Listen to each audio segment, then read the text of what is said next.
Hello बच्चों, स्वागत है आपका फिजिक्स विद्यालय में। और अगर आप 2027 में 12th का पेपर देने वाले हैं तो आपके लिए ये वीडियो बहुत ही हेल्पफुल साबित होगा। इसमें मैं 20 फरवरी 2026 को जो फिजिक्स का पेपर हुआ था उसका सॉल्यूशन लाया हूँ। सॉल्यूशन में सेक्शन सी जो 3 मार्क्स के क्वेश्चन पूछे गए हैं वो मैं इसमें इंक्लूड किया हूँ। और सेट 2 का क्वेश्चन इसमें रहेगा।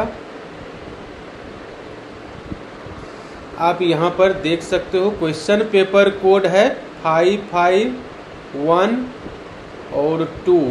और एक ये क्वेश्चन है 24A, using Gauss law deduce an expression for electric field at a point due to uniformly charge infinite plane thin sheet. Infinite length का प्लेन चार्ज शीट है। इस तरीके से इसका फिगर ले सकते हो। चार्ज शीट है, मान लो पॉजिटिव चार्ज है इसमें। इलेक्ट्रिक फील्ड कैलकुलेट करना है इस शीट के कारण। तो सबसे पहले एक गॉसियन सरफेस लेना होगा। गॉसियन सरफेस इस तरीके से लिया जाता है, सिलिंड्रिकल गॉसियन सरफेस।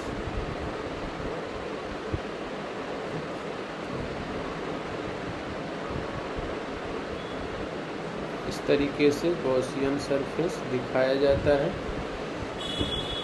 ऐसे ये फिगर बना लेना है।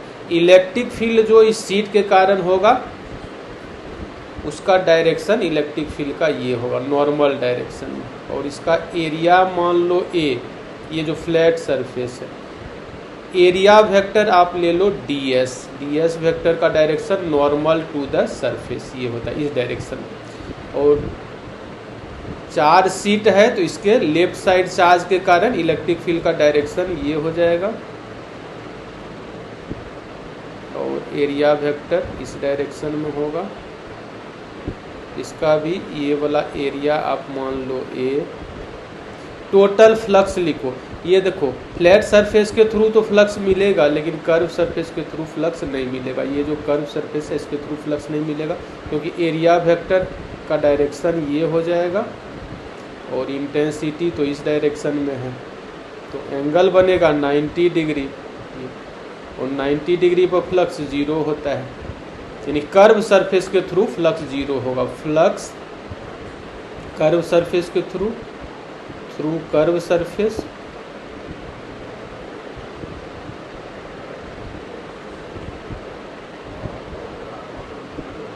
ये होगा 0। फ्लैट सरफेस के थ्रू फ्लक्स मिलेगा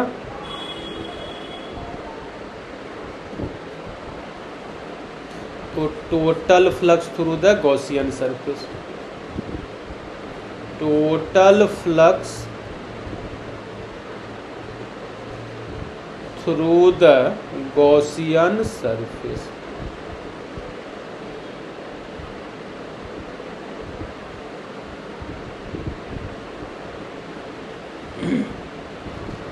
E dot ds integration close surface के थ्रू ये लिखा जाएगा E magnitude ds magnitude cos 0 दोनों सेम डायरेक्शन में इंटीग्रेशन क्लोज सरफेस के थ्रू। E बाहर लिखा जाएगा इंटीग्रेशन ds होगा, cos 0 तो 1 होता है। इंटीग्रेशन ds में वो एरिया लिखना है टोटल जिसके थ्रू फ्लक्स मिल रहा है, तो वो है a प्लस ए 2 यानी दोनों साइड का एरिया। ये फ्लक्स मिल जाएगा। चार्ज इनक्लोज जो यहाँ पर लिखा जाएगा वो हो जाएगा सिग्मा इंटू ए। सिग्मा है सरफेस चार्ज डेंसिटी यानी यूनिट एरिया में चार्ज सिग्मा, तो ए एरिया गॉसियन सरफेस के अंदर क्लोज हुआ है तो ए एरिया में चार्ज हो जाएगा सिग्मा इंटू ए। यही ए एरिया इसके अंदर क्लोज्ड हुआ है तो सिग्मा इंटू ए ये हो जाएगा चार्ज इंटू। ये है गॉसियन सरफेस, ये है आपका Gaussian surface.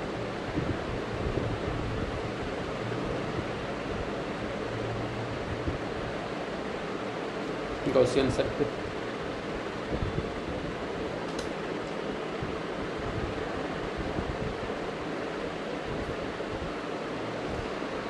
From Gauss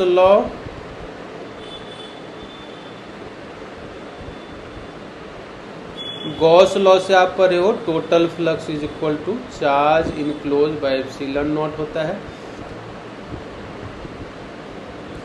total flux मिला है E into 2A, charge enclose sigma a by epsilon not.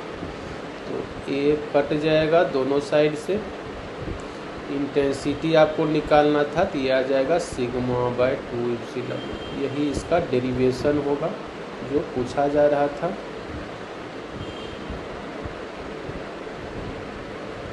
उसके बाद इसका बी नंबर क्वेश्चन है, इसमें कह रहा है कि 2 large thin plate sheets each having surface charge density sigma are held close and parallel to each other in air. What is the net electric field at a point inside and outside the sphere. इसमें कह रहा है कि 2 large charge sheet है, आप इस तरीके से चार्ज शीट ले सकते हो, दोनों पर प्लस सिग्मा ही सरफेस चार्ज डेंसिटी दिया हुआ है। और इलेक्ट्रिक फील्ड इनसाइड पूछ रहा है, तो इनसाइड इलेक्ट्रिक फील्ड के लिए आप यूनिट पॉजिटिव चार्ज मान लो। ये क्या करेगा पॉजिटिव, यहाँ +1 कूलम चार्ज अगर आप मान लेते हो तो ये इसको रिपेल करेगा और ये भी इसको रिपेल करेगा इस डायरेक्शन में यूनिट पॉजिटिव चार्ज को। और E1 E2 दोनों अपोजिट डायरेक्शन में हो गया। मैग्नीट्यूड सेम होता है, E1 इज इक्वल टू भी सिग्मा सेम है, E1 is equal to E2 is equal to sigma by 2 epsilon naught. Magnitude same है तो ये दोनों क्या करेगा, कैंसिल आउट कर देगा, यानी E इनसाइड 0 होगा। E जो नेट होगा इनसाइड द पैरेलल प्लेट, ये हो जाएगा 0। आउटसाइड द पैरेलल प्लेट के लिए आप किसी भी साइड निकाल करके चेक कर लो। मान लो कि आपको यहाँ निकालना है तो यहाँ +1 कूलम चार्ज आप मान लो, ये रिपेल करेगा तो इस डायरेक्शन में इंटेंसिटी होगा E1, और ये भी रिपेल करेगा तो इसके कारण भी E2 इस डायरेक्शन में होगा। दोनों सेम डायरेक्शन में होगा तो E आउटसाइड के लिए ऐड हो जाएगा, E आउटसाइड ये क्या होगा ऐड हो जाएगा 2E1 2 into sigma by 2 epsilon not. 2 cut जाएगा, आउटसाइड नेट इंटेंसिटी कितना आएगा सिग्मा बाय एप्सिलॉन नॉट। तो ये हो जाएगा इसका सॉल्यूशन। नेक्स्ट एक ये क्वेश्चन है, ए में कह रहा है obtain the condition of balance of A Wheatstone bridge. Balance Wheatstone bridge के लिए कंडीशन आप ऑब्टेन कीजिए। तो इसके लिए आप एक फिगर बना लो, मैं एक पेज में कर रहा हूँ, नए पेज में।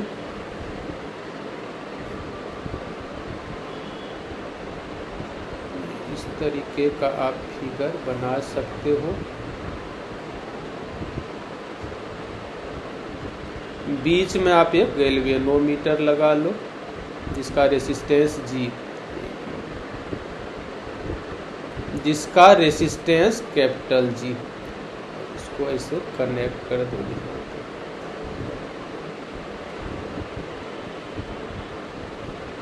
यहाँ से एक बैटरी लगा दो,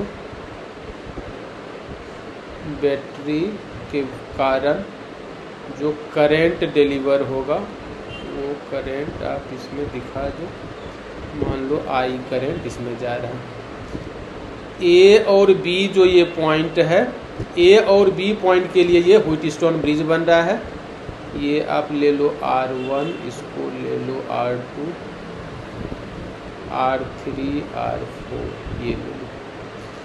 I करंट इन करेगा, उसका कुछ पार्ट इधर जाएगा, तो इसको आप अगर I1 ले लेते हो तो इसमें हो जाएगा I माइनस I1, ये हो जाएगा। फिर इस जंक्शन के लिए I1 इनकमिंग है। अब इधर अगर गैल्वेनोमीटर में उसका Ig पार्ट जाता है तो इधर हो जाएगा I1 minus Ig, I1 minus Ig हो जाएगा। उसके बाद देखो इस जंक्शन के लिए ये भी इनकमिंग, ये भी इनकमिंग, तो दोनों ऐड होके इधर जाएगा, तो इधर हो जाएगा I minus I1 plus Ig हो जाएगा। उसके बाद इस जंक्शन के लिए ये भी इनकमिंग और ये भी इनकमिंग, दोनों ऐड होके इधर जाएगा। तो आप देखो ऐड करोगे तो I1 और -I1 कटेगा, -Ig प्लस Ig कटेगा तो ये I बन जाएगा। यानी जितना करंट इन हुआ था सर्किट में उतना ही आउट हो रहा है, यानी इसमें फिर से I आपको दिख रहा है। बैलेंस व्हीटस्टोन ब्रिज के कंडीशन के लिए आप एक काम कर सकते हो, इसमें किरचॉफ्स लूप रूल लगा दो, सेकेंड लॉ इस डायरेक्शन में, आप ए से चलो और फिर ए तक इस तरीके से घूमकर पहुंचो। तो लिखो फ्रॉम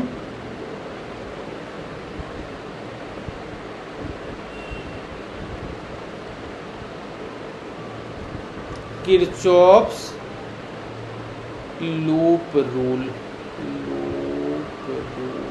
लूप रूल से इसे लिखा था VA minus VA equals to 0, यानी ए से चले और फिर ए तक ही पहुँचे तो difference 0। VA minus VA equal 0 में ए से आप इधर जाओगे तो ये हो जाएगा I1 R1 करेंट के डायरेक्शन में, तो current positive I1 R1 plus current है IG रेसिस्टेंस कैपिटल G, ये प्लस में क्यों करेंट के डायरेक्शन में, यहाँ पर माइनस में करेंट माइनस I-1 क्योंकि करंट के अपोजिट आप ले रहे हो पोटेंशियल, करंट के अपोजिट जा रहे हो तो करंट निगेटिव इंटू R3 ये इक्वल्स टू 0, ये 0, इसको आप मान लो इक्वेशन 1। उसके बाद क्या करना है, इसमें आप मान लो कि B से स्टार्ट करते हो और B तक कैसे पहुंचते हो, या इस पॉइंट को मान लो आप C, इस पॉइंट को मान लो D, तो C से चले और C तक कैसे पहुंच गए, ऐसे आप घूमे क्लॉकवाइज। तो इस लूप में किरचॉफ्स लॉ लगाना है, ये फर्स्ट लूप था, इसको आप मान लो फर्स्ट लूप, ये सेकेंड लूप में आप किरचॉफ्स लॉ लगा रहे हो, और VC माइनस VC ये इक्वल टू 0 आप सेकेंड लूप में लगा रहे हो।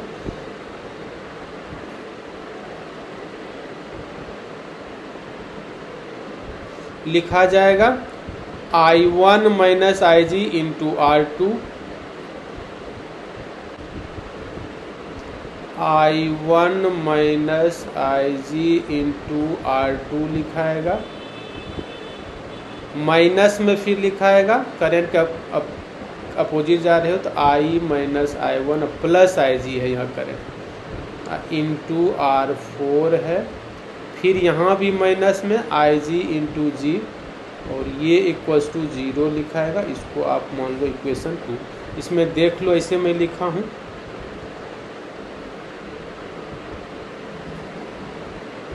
यहाँ से चला हूँ C से C तक पहुँचा हूँ I1 minus IG into R2, फिर माइनस में I minus IG into R4, फिर ये भी माइनस में minus IG into G is equal to 0, यही मैं लिखा हूँ।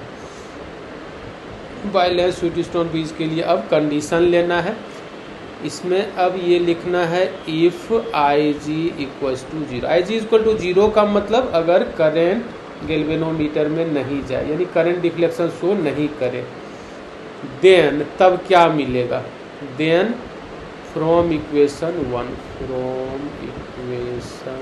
इक्वेशन 1 से आपको क्या मिलेगा, तो इक्वेशन 1 देखो IG 0 लेना है तो ये टर्म खत्म हो जाएगा, I1 R1 minus I1 R3 is equal to 0, ये मिलेगा आपको I1 R1 माइनस I1 और R3 ये इज इक्वल टू 0, फिर आप यहाँ से लिख सकते हो I1 R1 equals to I minus I1 into R3, इसको मान लो इक्वेशन 3।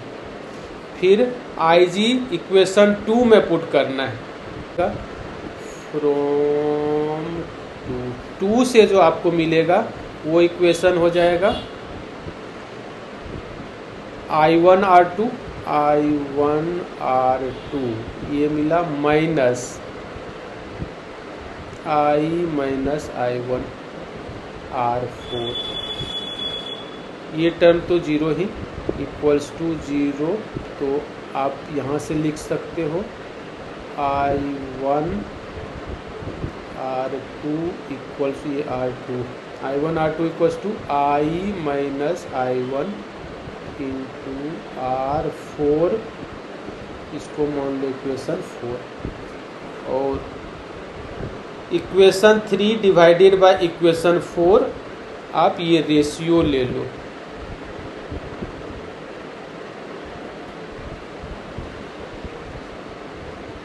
फ्रॉम इक्वेशन 3/4 ये रेशियो ले लो, तो मिलेगा I1 R1 divided by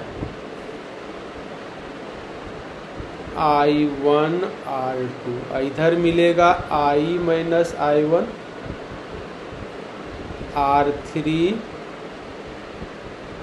divided by I minus I1 R4, तो I1 कट जाएगा, I माइनस I1 कट जाएगा, R1 bye R2 equals to R3 bye R4। यही कंडीशन आया बैलेंस ब्रिज के लिए।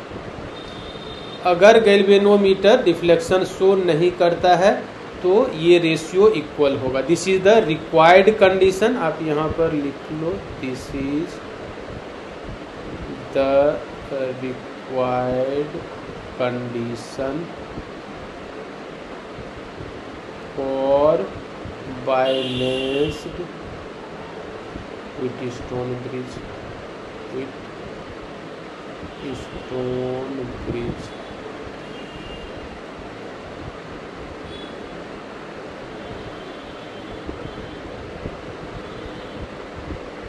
उसके बाद इसके साथ एक न्यूमेरिकल दिया है बी में, और कह रहा है find net resistance of the network of the resistors connected between A and B as shown in figure. A और बी के बीच में इक्विवेलेंट रेसिस्टेंस आपको निकालना है। बहुत ही इजी क्वेश्चन है। आप यहाँ पर देखो कि ये पॉइंट M और ये पॉइंट N है, तो M और N के बीच में बैलेंस्ड व्हीटस्टोन ब्रिज बन रहा है, तो ये हट जाएगा यहाँ से, ये रेसिस्टर सीरीज में, फिर ये रेसिस्टर सीरीज में हो जाता है, तो R plus R 2R, R plus 2R 2R, 2R 2R parallel में है तो उसका R आ जाएगा, यानी M और N के बीच जो इक्विवेलेंट रेसिस्टेंस आपको मिलेगा वो R मिलेगा। फिर A और B के बीच आपको निकालना है तो 2R, R और ये 3R तीनों सीरीज में हो जाएगा, तो R इक्विवेलेंट जो आपको यहाँ पर मिलेगा ये हो जाएगा 2R plus R plus 3R, तो ये हो जाएगा 6R। यही इसका आंसर होगा। बच्चों, अगर आपको कंसेप्ट क्लियर हुआ हो तो आप कमेंट करके बताओ, और ज़्यादा से ज़्यादा इस वीडियो को शेयर करो अपने दोस्तों के साथ जिनको इसका लाभ मिल सके।